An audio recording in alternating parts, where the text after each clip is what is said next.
And welcome back to the X Zone, everyone. I am Rob McConnell, coming to you from our broadcast center and studios in Hamilton, Ontario, Canada.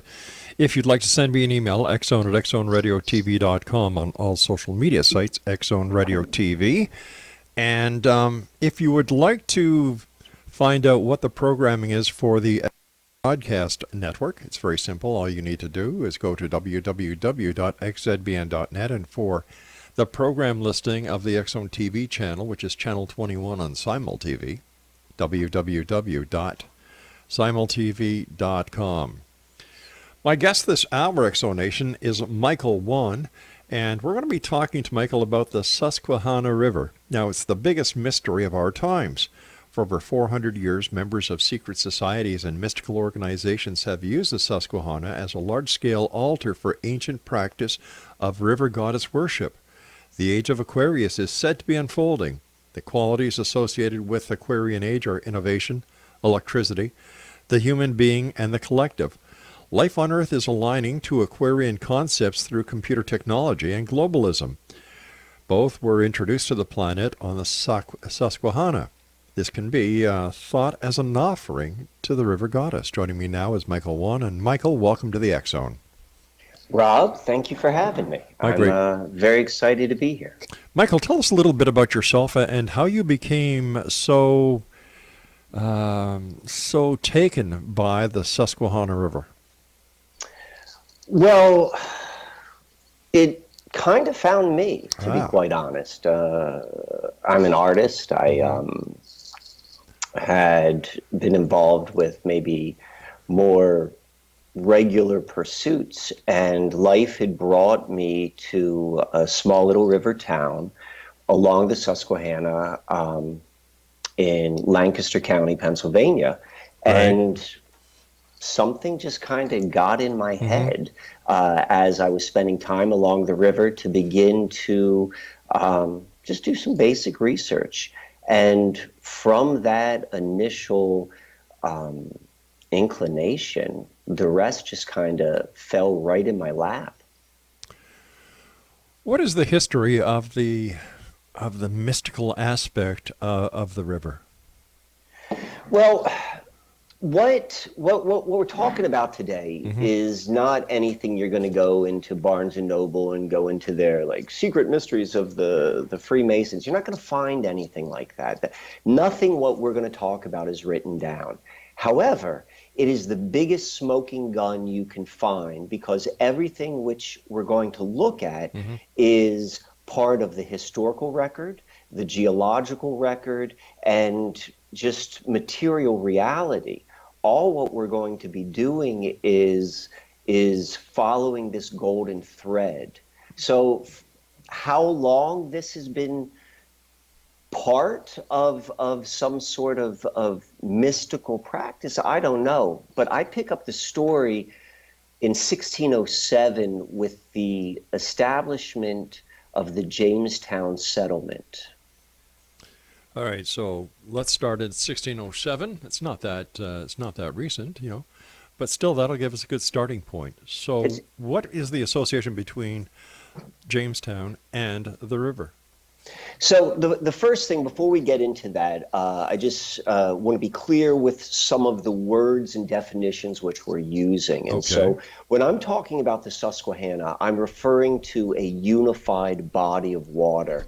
And when you look at the Susquehanna from that perspective, the Chesapeake Bay is, from a geological and literal perspective, it is the flooded valley of the Susquehanna River. So I include the Chesapeake Bay as part of that title, Susquehanna. Now, the Chesapeake Bay is in Maryland, doesn't it? And doesn't it flow into the Atlantic Ocean? You're absolutely correct. Okay. So the Susquehanna River is more or less, and this may be helpful for any listener if they have access to a computer. If they're listening to a computer, they can go to the Susquehanna Alchemy website, and you can go to the info sheet section. You can see what we're talking about. But the river runs through New York, through Pennsylvania, into Maryland and Virginia, and it's in Maryland that it transitions from being a river into the estuary, which the Chesapeake Bay is. and it is at the mouth of the Chesapeake Bay, where it meets the Atlantic, where Jamestown is established. And so Jamestown, particularly from a straight line historical perspective, is the birthplace of both the British Empire and the United States. It holds that distinction. And when you dig a little bit deeper into the people behind it, it's not like a bunch of folks just hopped on a boat and went east or went west and came to the New World. I mean, it was the byproduct of a for-profit corporation known as the Virginia Company of London, and it received a charter from King James, and they had a board of directors, and arguably the most influential member on that board of directors or executive committee was Sir Francis Bacon. And Sir Francis Bacon is arguably the most influential person behind really the last 400 years. And I say that because he's the father of the scientific method. Right. He is the editor of the King James Bible. He's played he's the driving force behind the colonization scheme. And he was also very, very influential within the Rosicrucian movement and in what would become Freemasonry. And so that's where we kind of begin our story, because this Jamestown settlement ties back to him. And for me, the Susquehanna mystery began with the John Smith map. And the John Smith map of Virginia, which is accredited to the leader of Jamestown, John Smith, it's primarily a map of the Chesapeake Bay. But when you study it and when you look at it, all sorts of strange things begin to maybe catch the eye. Such as? And well, the most obvious is if you look at the very top line of it, and it lists the latitudinal degrees from 37 to 41 degrees. Number 40 is not just backwards, but it's mirrored. The 4 points in the wrong direction. And it's probably easy to overlook if you're not paying attention to details. And secondly, it can be written off as, an error. Right. But when you put it into context of the people who are behind it, who were masters of the art of steganography, which is the art and the practice of hiding secret information within public documents, and you begin to look at the known practices of how steganography works. And one of them is known as mispaginations or purposeful misnumbering. We've seen this in a lot of Francis Bacon's work. He was a master code maker and a master steganographer. And this is one of the clues to those with eyes who can see that, hey, look a little bit deeper, there's something going on. That's quite impressive. And so for me, when I saw that 40, and immediately I was looking at that. I mean, I began looking at Wikipedia, like Susquehanna up the river, and very quickly that's going to bring into the John Smith map because it's connected. It's the same body of water. And then I was looking at the map online, and I saw the 40, and then I did some research. I'm like, why is the 40 backwards? And I couldn't find anything. And having been a student of conspiracy and mystical societies and all sorts of stuff like that for like 15, 20 years, that just jumps right out of my radar. And so I start looking in, and the long and the short of it is what and I take this as a hypothesis, and I would suggest this to anyone listening, is like, take this as a hypothesis, don't take this as my word, but I'm going to say that there is a secret code in there, and what that secret code is, because at the end of the day, these guys are very pragmatic. All They're right, not going to go. I'm going to ask you to hold on. I've got to take my first break. Exonation, Michael WANN. WANN is our special guest, and his website is susquehannaalchemy.com, and Michael and I will be back on the other side of this commercial break as we dig deeper into the mystery of the Susquehanna River. I'm Rob McConnell. This is the X Zone, and we're coming to you from our broadcast center and studios in Hamilton, Ontario, Canada, on the Talkstar Radio Network, Mutual Broadcast Network, iHeartRadio, Xena FM, Simul Radio, and Simul TV. Don't go away.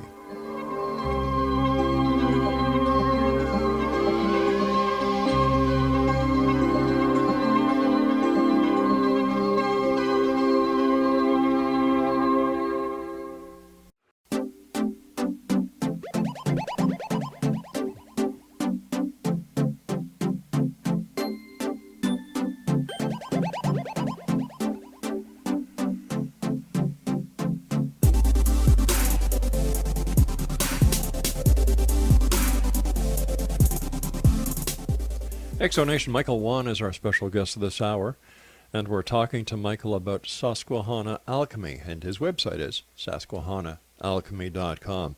Before we go any further, Michael, can you explain the name Susquehanna Alchemy? Yes. It's a bit of a double entendre. So much of the story which is being revealed through Susquehanna Alchemy is primarily about the alchemists and the alchemy they are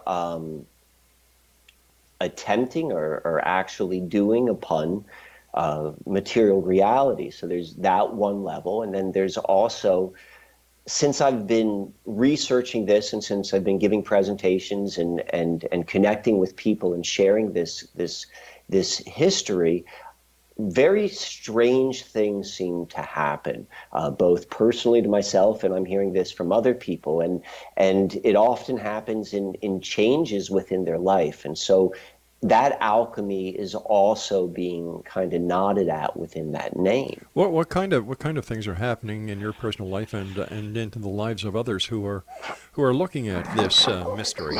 All right, well, that's a big question, but I'll try to answer that succinctly.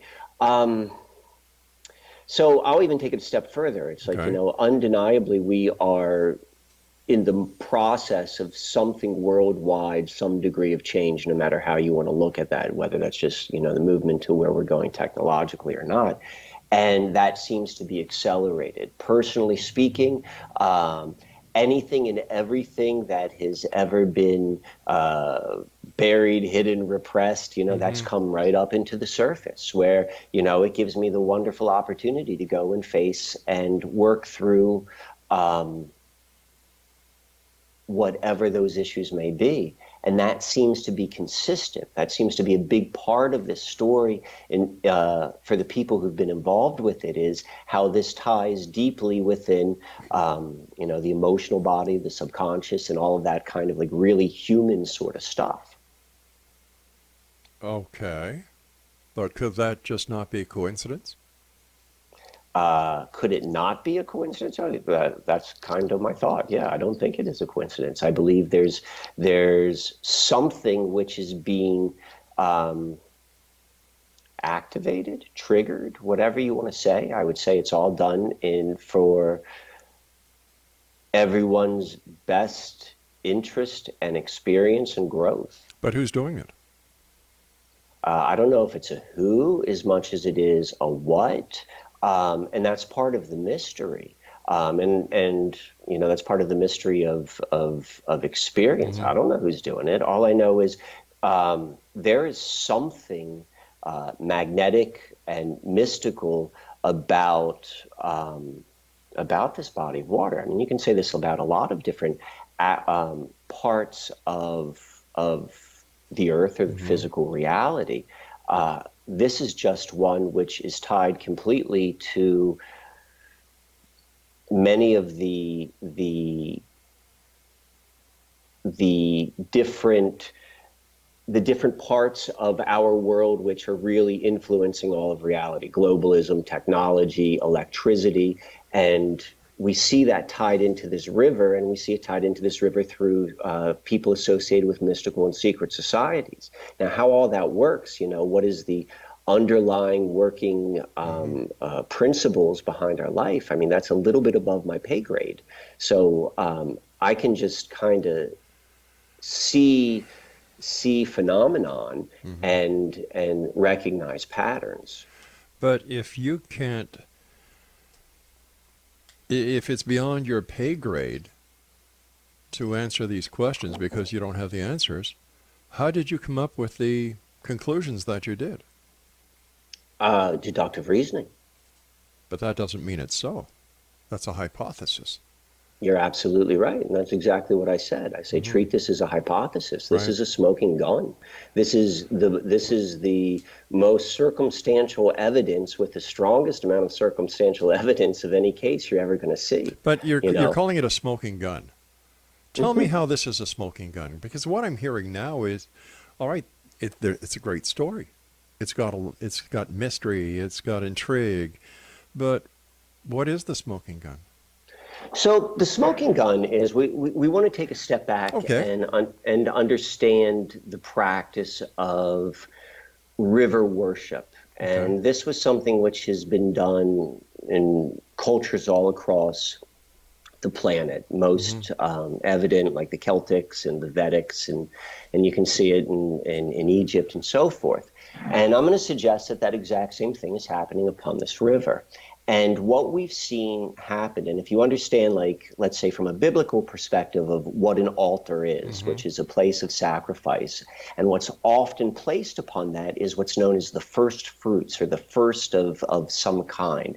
And it's an offering to a god or to a deity or to whatever that may be. Again, that's what I mean by above my pay grade. I don't have those answers, but I'm going to look at all the details. We can see at every single major physical transition upon this river, which happens to be, if not the oldest, one of the 5 or 10 oldest rivers on the planet, we see the very beginning of the most influential organizations upon the last 400 years, United States and the British Empire. And if you look at everything that's come through that, we see the birth of the information age with the advent of the first computer known as ENIAC, which is located at Aberdeen Proving Ground, which is where the river, the Chesapeake Bay transition. We see the very first instance of Edison's 3-wire electrical distribution happening where the two different branches meet in Sunbury, PA. And we can look at that in terms of first fruits. And then if you go and you look at the 3 different endpoints of the river, from the North Branch, the West Branch, and then where the Chesapeake Bay meets the Atlantic Ocean, you're going to find 3 different secular, nationally recognized secular holidays.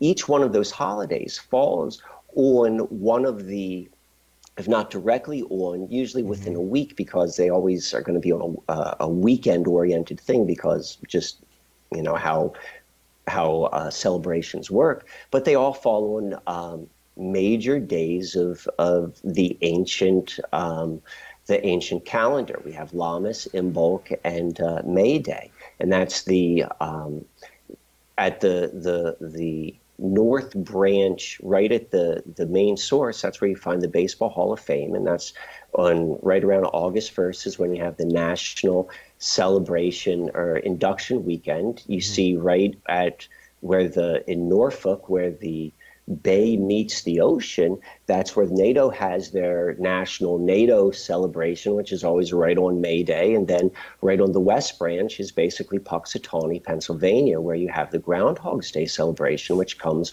on February 2nd, which is Imbolc. Yeah. When you begin to go deeper and deeper, and you see how all of these organizations, people connect to the same types of secret societies. Primarily, we see theosophy, Rosicrucianism. But can't we just look at that and say, okay, the same thing can be said of the city of New York on the Hudson. The same thing can be said of the cities of Montreal and Quebec City on the St. Lawrence River.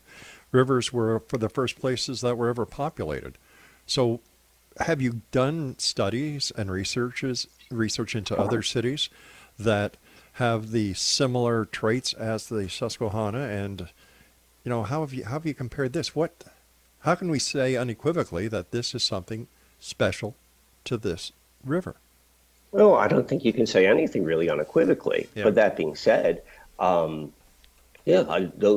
other cities, no, those other rivers, they do not have this. I mean, if you go and you look, right now, how important is computer technology over the past 75 years? It's important. Yeah, I mean, in terms of influence, I suppose, how much has it influenced life and how much life has changed compared to, let's say, 1880. We can go and see there is a major change. So then we can go and you look at history and you go and say, where is the birthplace of the information age? And you're going to see it's something called ENIAC. It was the U.S. Army's first computer, or it was for the U.S. Army, and it is the first electronic general programmable computer. It's considered the birthplace of the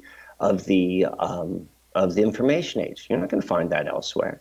You can go and look. The same thing with electricity. And you can say the same thing with the founding of the United States and the British Empire. You can't say that in other rivers. Have you checked? Have you done the research, or are you just assuming and surmising if there's nothing that is as significant to the forwarding of mankind as the computer is? That doesn't make sense to me. Well, I mean,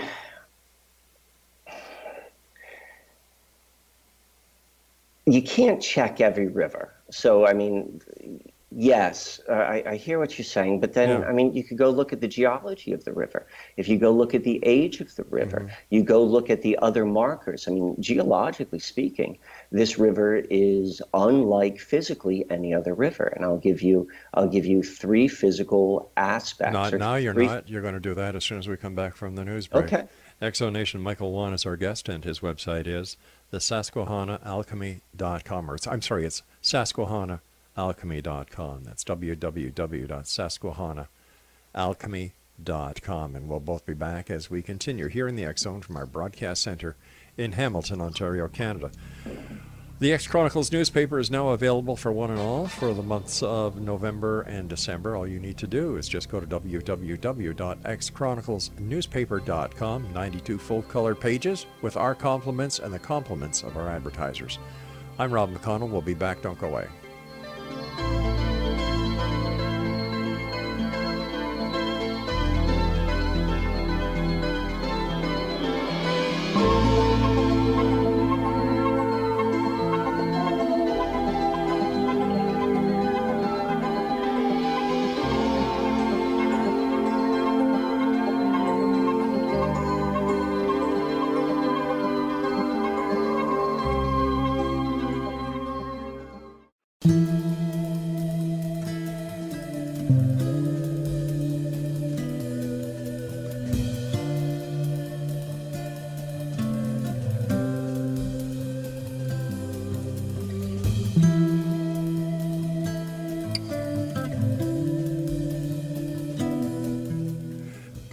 Exonation Michael WANN is our special guest this hour. www.susquehannaalchemy.com.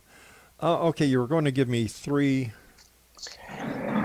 So I'm hoping we can switch gears because we got just a little bit of time left, but I'm going to give you something a little bit more concrete and return back to the John Smith map.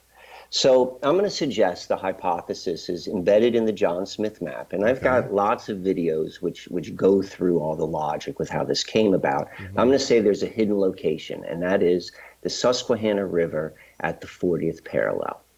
And so if we take that as our hypothesis, and we're like, okay, let's go look at this in material reality. And the 40th parallel is relatively, let's say, a 70-mile stretch because there's 70 miles between whole degrees. But we're going to take that as literally as possible, at least where we're going to begin.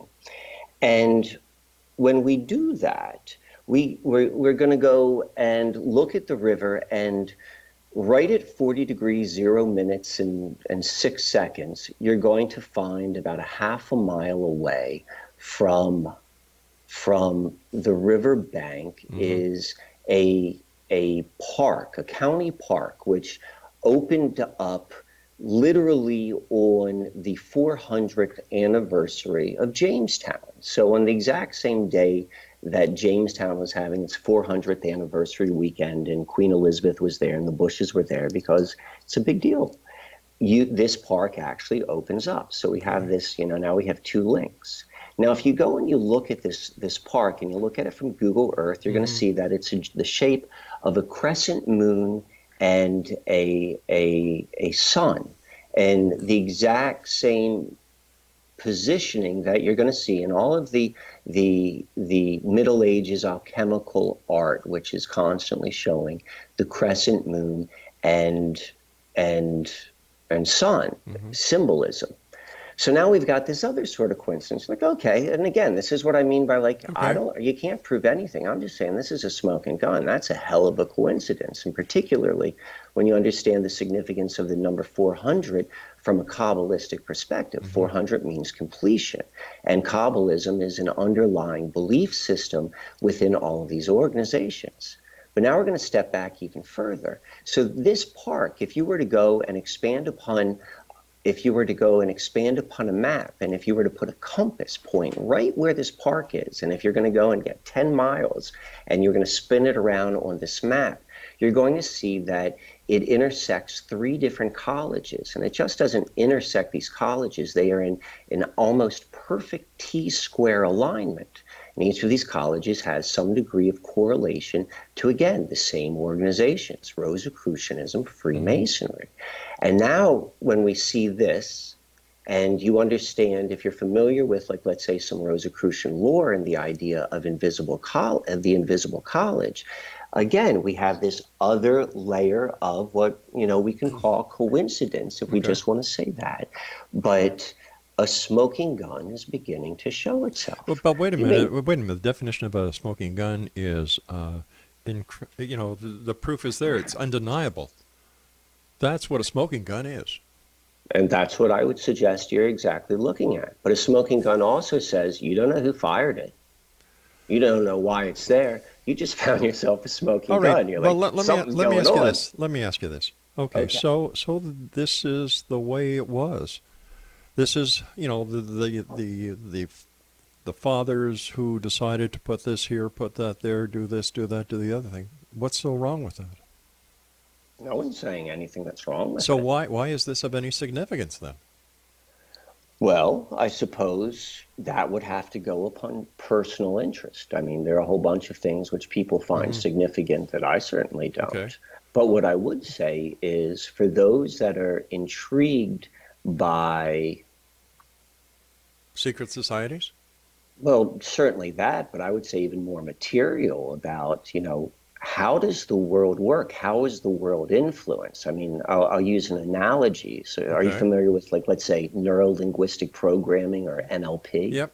Or subliminals. So you can go and see, like, you've got a normal conscious working mind. And if you were in the presence of a master neuro-linguistic programmer, without your knowledge, they would be able to hold influence upon you, and you wouldn't know that. Correct? In theory, yeah. In theory, yeah. And I'm going to say that's what we're looking at right here. But at the end of the day, how does that change anything outside of that little corridor?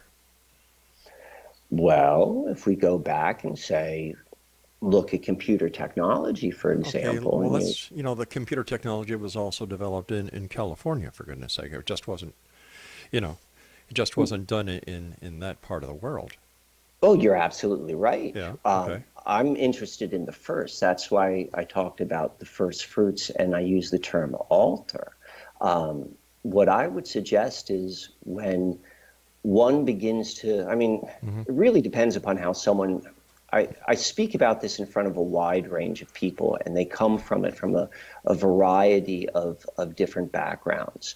And so in one way, this is, and we talk about the smoking gun, this is significant to someone who is, let's say, beginning to become open to, there's more to how our reality works than what they tell me on CNN. Gotcha. And so this could be something which then goes, all right, well, if this is something, what else is outside of my awareness that could be influencing me? So you got that one aspect. Then I also talk in front of a lot of people who you would think of or maybe call would be earth healers, people who feel a very strong connection to the earth as a living entity. And so when they begin to understand, and where things such as river worship still has some degree of very high meaning, this is very significant, because what I'm going to suggest is the reason why this was done here instead of done there is because there's a hierarchy. There's a hierarchy in almost everything. If you want to be influential in let's say, a traditional culture, you go to the oldest person, and if you get their influence, or you can have influence upon everything that comes afterwards. Right. If you want to have influence within a human being, you want to speak to the oldest part of their brain, our brain, and that's going to have influence on all of the newer stuff that comes afterwards. And, if there is any truth to as above, so below, or the law of correspondences, well, maybe the same is true upon planet Earth. And maybe that's the reason why all of this, I say quote unquote magic was done upon water. I'll even go a step further and say, I don't know, and I don't think we know really what the true significance of water is, because there's a lot of clues are pointing at maybe there's something more to water than meets the eye. Such as? Well, what's his name? I think it's Dr. Emoto. He was a guy, are you familiar with his work, who photographed the water crystals, for example? Nope. So this is a somewhat controversial scientist from Japan who did all sorts of experiments with music and words and intention upon water, and then would photograph the crystals of the water, and was able to consistently show that there was some degree of when something which is uplifting, let's say, was set upon water, that the crystals formed in a symmetric and beautiful way, and something which is discordant. So if that's the case, and if one of the implications of that would be is that water has some degree of memory, and so.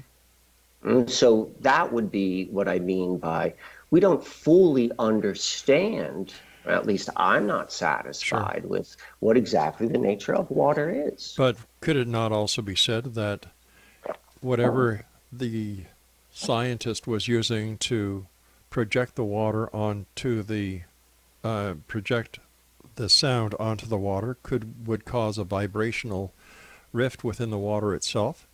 Therefore, it's not the river that is responsible for the crystallization. It is the vibration coming out of the speaker onto the water.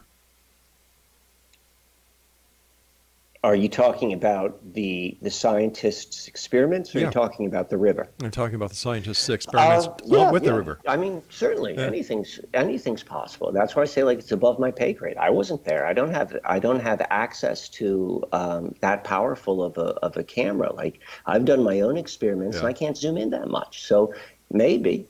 And that's why I said it's somewhat controversial, because there have been people who say that I have not been able to replicate what this person has done. And then there have been people who said they can replicate it. I'm just gathering information and pulling it together. So I'm interested in asking questions. I don't necessarily think that I have the answers, but I certainly follow where it's pointing. But following where it's pointing doesn't always get you to the correct answer. That's correct. But, if you don't follow anything, you're not going to go anywhere. You and I have to take our final break for this hour, and we should be back on the other side in about 3.5 minutes, Exonation. Our guest this hour is Michael WANN. And if you'd like to find out more about Michael, find out about his book. His website is susquehannaalchemy.com. And this is the X Zone, a place where people dare to believe and dare to be heard, Monday through Friday from 10 p.m. Eastern until 2 a.m. Eastern. Coming to you from our broadcast center and studios in Hamilton, Ontario, Canada. If you'd like to send me your emails, same email address for the past 29 years doing this show, xzone@xzoneradiotv.com. We'll be back on the other side as we wrap up this hour. Don't go away.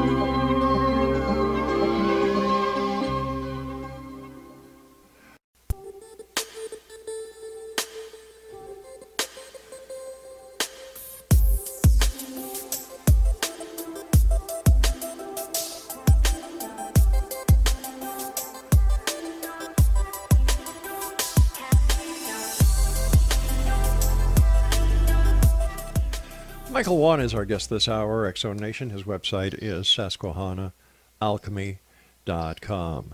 Michael, can you tell us the connection or what part baseball and Mormonism plays in the river? Certainly, and let me address the baseball one first. Sure. So, located at the source location, literally about 150 feet from where the river begins to flow, is the Baseball Hall of Fame. It's in Cooperstown, New York. Right.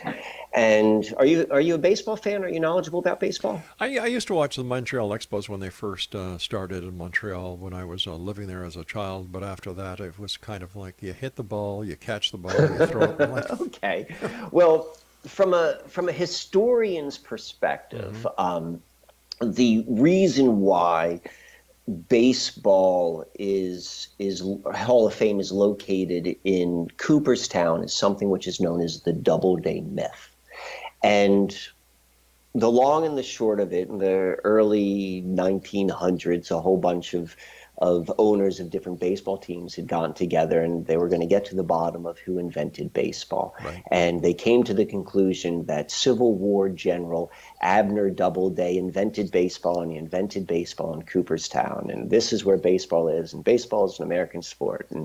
And everyone was like, rah, rah, rah.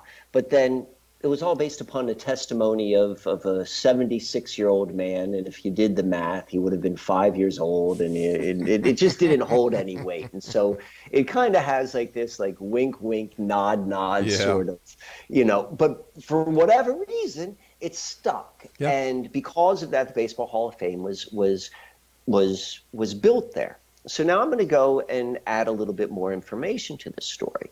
So yes, Abner Doubleday, he was a Civil War general, and he was a hero. In fact, he was the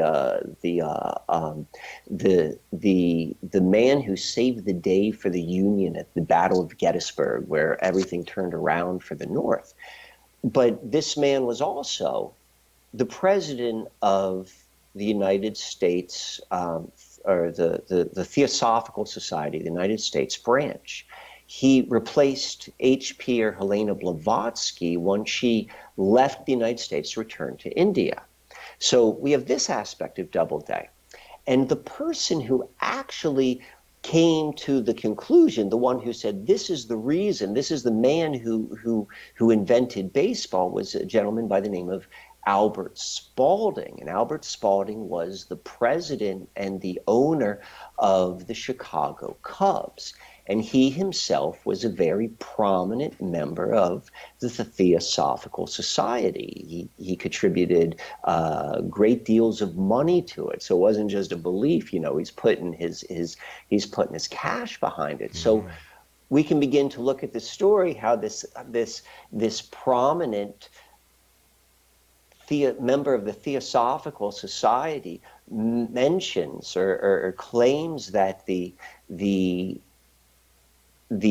inventor of the game of baseball invented it at this location, and he just so happened to be the president of the Theosophical Society.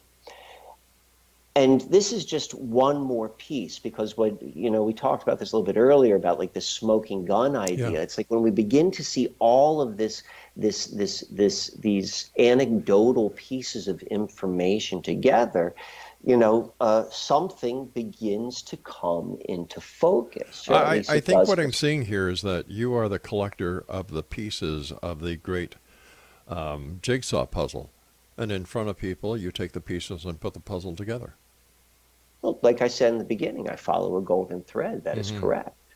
And so, to answer your question about Yeah. Mormonism, so Mormonism, if you read their history, if you read their lineage, their founder Joseph Smith, Hmm. it was within the Susquehanna River that he was visited by, I believe it was John the Baptist. I'm not a Mormon, and was baptized into what they called the Aaronic priesthood, which allowed him to eventually create the Church of Latter-day Saints. Little League Baseball is also established and located on the Susquehanna River also. All of these things that I've mentioned so far, they have all occurred at very, very clear transitional points from a physical perspective of the river.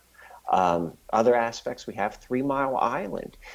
This 40th parallel at the Susquehanna River, all this different stuff happened. But 3 Mile Island, the nuclear power plant, which really changed the outcome or the direction of nuclear power, that Right. also can be found upon the river. So what you're saying is correct. The compiler of the jigsaw puzzles, that's a fair description, or the jigsaw Yeah. pieces. Okay.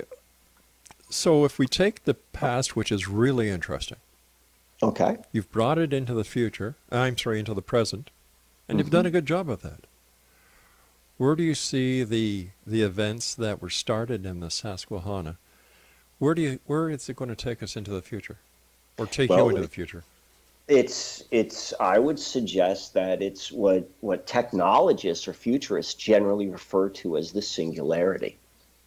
And so I don't know what that is. Mm-hmm. In my opinion, it's a general term. In my opinion, it's also a term which represents, whatever the age of Aquarius actually is. That's what the threshold needs to be crossed before it is fully embodied. And it's both a conceptual idea, but it's very physical. I mean, that's a whole nother hour conversation to have. But yeah, the singularity is where it's all going. I was reading something. Just give me a sec here. Why is it a river goddess and not a river god? Uh, well, I mean, a couple things. So, from the Celtic tradition, Yeah. water has a feminine connotation, but you do see it Vedic that there are gods associated with rivers. Mm-hmm. But that being said, again, a whole nother hour conversation. The the river is filled with goddess symbology once you know what to look for. And then once you understand a little bit about Rosicrucianism and Freemasonry, and within their symbology, all of that's goddess worship as well. So the why goddess instead of God, again, above my pay grade, but Mm-hmm. I'm just saying, like, this is what all of the evidence or the pieces of information are pointing towards. When it comes to masonry, where do we make the connection between the influence of masonry and the Susquehanna? Well, it's not, well, how to answer that. I, when I talk about this, Mm-hmm. I'm making reference more so to the individuals who are connected to these events who happen to be prominent members I see. within Freemasonry. I gotcha. Mind you, back then there were a lot of people who were involved in Freemasonry. It was the thing to do, the thing to be. Uh, I I would be interested to know, like, what the percentages would be. I don't know what that answer, but yes, you're right, and particularly amongst influential men. You're As well absolutely as right. as well as police officers and politicians. And as of today, that's still, Yep. we have those connotations. Very much so. Yes, very much so. The American Philosophical Society, that plays a big part of this as well. And I tend to be a little bit more interested or more drawn to, I'm saying this word with quotation marks around it, like the more exclusive, let's say, groups, just because the numbers are a little bit smaller. Like for the reason what you were just kind of indicating, like, well, wasn't everyone a Mason? Like, Yeah. I don't know if it was that big. I don't know what those percentage. I don't know what percentage of population were Masons. My guess is I can't imagine being larger than 1%. But that's Sure. just me ballparking something. I don't know. How did you do the studying of the secret societies? Are you a Mason? No, I'm not a member of any secret societies, Mm-hmm. and the information which I know, and I tend to be a little bit, I say it's tongue in cheek, like Mm-hmm. how revealing can the secrets of the Freemasons book be that you could find in Barnes and Sure. Noble, but from things like that. So from readily available information. So my guess is there's more information. I've spoken to a lot Yeah. of Freemasons. The symbology, the conclusions that I point to, or at least suggest, resonates very much with members who I have met within these groups. But then again, they're also kind of hush-lipped. But Sure. I can see that I'm saying things which are new to them, but then also seems to capture a little bit of their attention. That's about as far as I can go with that. There's a great new series on Netflix called Inside Freemasonry, and if anybody has any questions about Freemasonry, it's just go onto Netflix and it's there. Michael, I want to thank you so much for joining us. It's been a great pleasure. And Exonation, if you'd like to get more information about our guest this hour, Michael WANN, his website is SusquehannaAlchemy.com. That's www.susquehannaalchemy.com. And I'll be back on the other side of this commercial break with the news as we continue here in the X Zone from our broadcast center and studios in Hamilton, Ontario, Canada. I'm Rob McConnell. Don't go away.